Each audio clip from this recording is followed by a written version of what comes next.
Welcome to the Vibe of Muscle Shoals Sound Podcast. I'm Terrell Benton.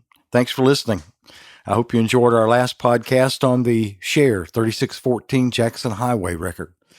Today, we're going to look at the godfather of Muscle Shoals music, Jerry Wexler, the rhythm and the blues. Jerry Wexler always argued that a producer must serve the artist and the artist project. How do you begin to tell the story of a man like Jerry Wexler, a complicated and brilliant man? He would spend hours upon hours talking about his accomplishments and not scratch the surface. But I'm going to attempt to get at the heart of this giant and the music business and his contributions to Muscle Shoals sound. Jerry Wexler was from Washington Heights, New York, and though his career took many turns, he became known as the godfather of soul music. As a writer for Billboard magazine in the late 1940s, he coined the phrase rhythm and blues. He rose to become a partner at Atlantic Records. Jerry worked with legendary performers ranging from Ray Charles, Aretha Franklin, Otis Redding, Big Joe Turner, Solomon Burke, Wilson Pickett, Bob Dylan, Etta James, Willie Nelson, Dr. John, The Drifters, Carlos Santana, and Dire Straits. The great Memphis musician and producer Jim Dickinson told the story of Jerry and the legendary Sam Phillips at an industry party in Memphis. They were getting together shortly after Wexler had produced the Aretha Franklin 1972 gospel album Amazing Grace. But instead of playing the new Aretha record, all Sam Phillips wanted to hear was a Tony Joe White record that Wexler had produced at Muscle Shoals Sound, The Train I'm On. Phillips marveled, "It's so good it don't sound paid for." Jerry Wexler was born in 1917 and was the first child, and his mother doted on him. He was determined to help her son in any way, and after years of underperforming at various jobs, Jerry's main vocation seemed to be record collecting. She finally enrolled him at Kansas State University.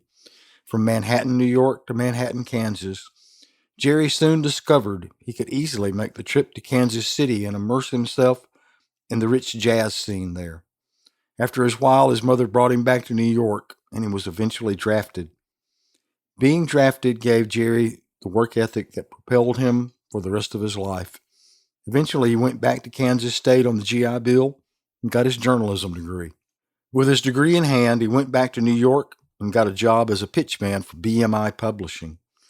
Eventually, he landed an interview with Joe Carlton, the editor of Billboard magazine, and for the next 4 years, he was a reporter at Billboard. And his interaction with all of the New York record label owners got him his first big leg up in the music industry. During his time at Billboard, he had met Herb Abramson and Ahmet Ertegun, the owners of a small label called Atlantic Records, and they offered him a job as the head of publishing. But Wexler demanded more. He wanted to become a partner. Abramson and Ertegun declined, but a year later he was asked to be the co-head of Atlantic Records. Atlantic had already had hits with Big Joe Turner and Stick McGee, but Jerry was a workaholic and his motto was achieve, achieve, achieve. He made Atlantic a powerhouse in the 1950s. The roster at Atlantic was the cream of the crop with Laverne Baker, Ray Charles, Ruth Brown, and the Drifters. Wexler and Ahmet Ertegun hired a young engineer to work at the main studio in New York, Tom Dowd.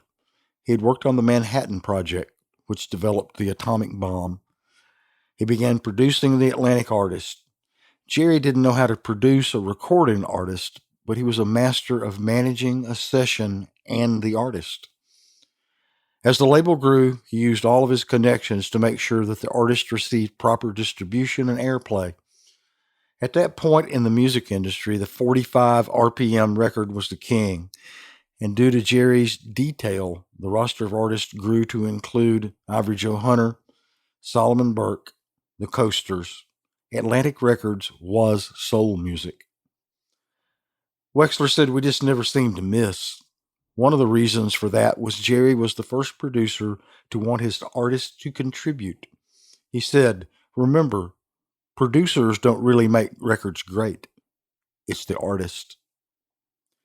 In 1966, Rick Hall at Fame Studio in Muscle Shoals called Jerry, said he had something hot for Jerry to hear. a song recorded at Norala Studio in Sheffield, Alabama. Percy Sledge, When a Man Loves a Woman. Jerry said it was a transcendent moment in the saga of Muscle Shoals. It was soon number one. When he heard the song, he called Ahmet Ertegun and said, "I have the song that will pay for all of the summer." Jerry jumped on a plane and flew to Muscle Shoals, and he took along his newest signee, Wilson Pickett. Music was in the air that you breathed and the water you drank in Muscle Shoals. More than any other locale or individual, Muscle Shoals changed Jerry Wexler's life, musically and every way. The musical integration of the artists and musicians in Muscle Shoals was special to Jerry. Despite the legacy of racial inequality in the South, he loved the Muscle Shoals musicians, and he loved that they loved the music of African Americans. When Jerry came to Muscle Shoals, he was in his 50s and the players were in their 20s, but a bond took place and they became family. David Hood of the Swampers said, "Wexler's loud voice and his New York accent would boom across the room. He could stun you with his voice. I was petrified, but later we became so tight that I asked him to officiate my wedding."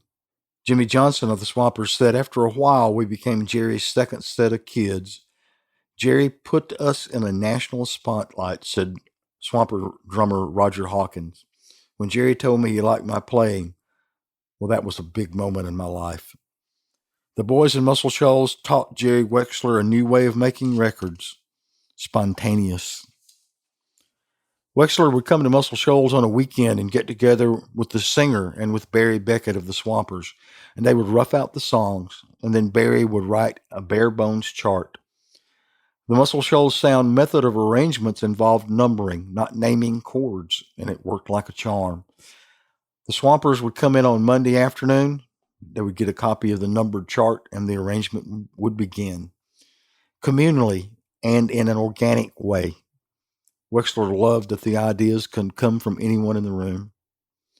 When 3614 Jackson Highway opened in April of '69, Jerry brought in Cher, followed that with the great Lulu of To Sir With Love fame, and then followed up with Boz Scaggs, and eventually the Rolling Stones.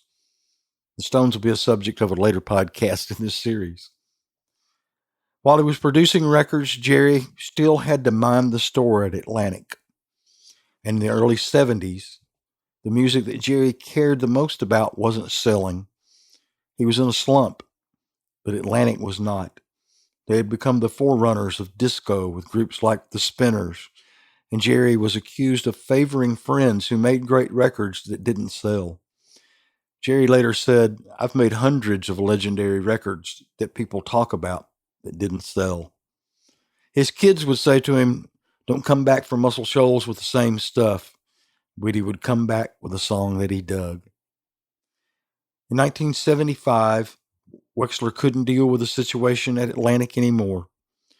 Ahmet Ertegun told Jerry that he was too abrasive and a maverick.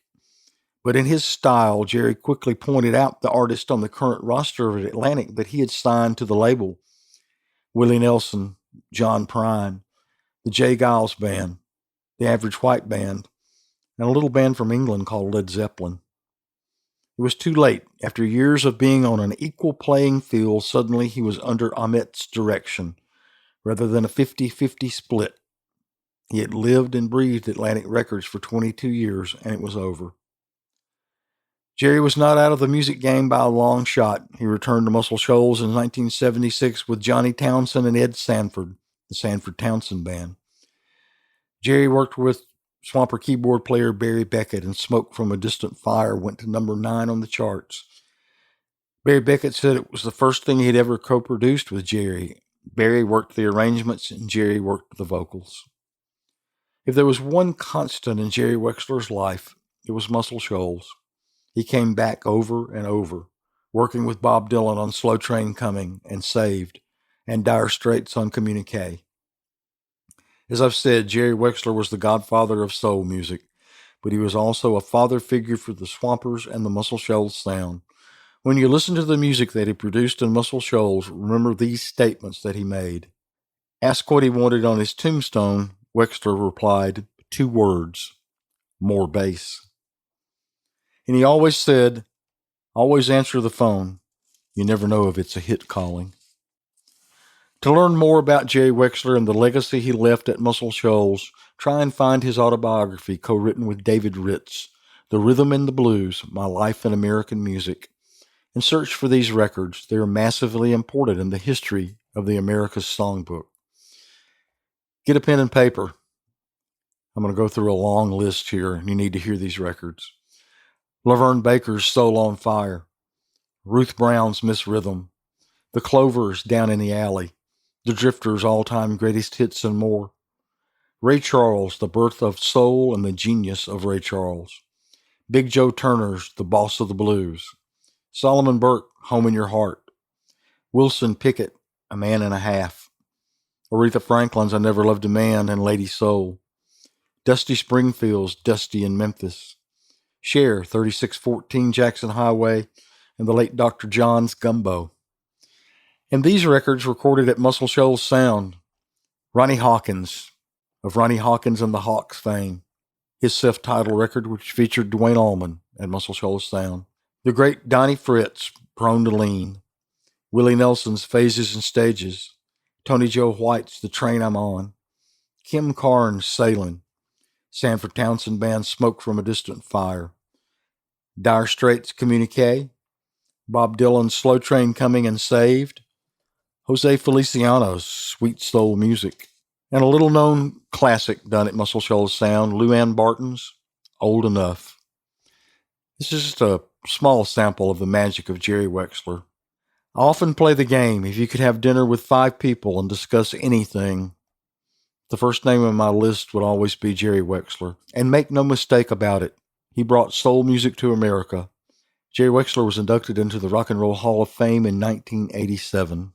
Thanks for listening, and come see us at Muscle Shoals Sound. We have tours every hour, beginning on the half hour, 7 days a week, from 10:30 until 4:30. We'll be back with the next Vibe of Muscle Shoals Sound podcast next month, and we'll talk about the life of one of the greats in Muscle Shoals music history, the legendary Eddie Hinton.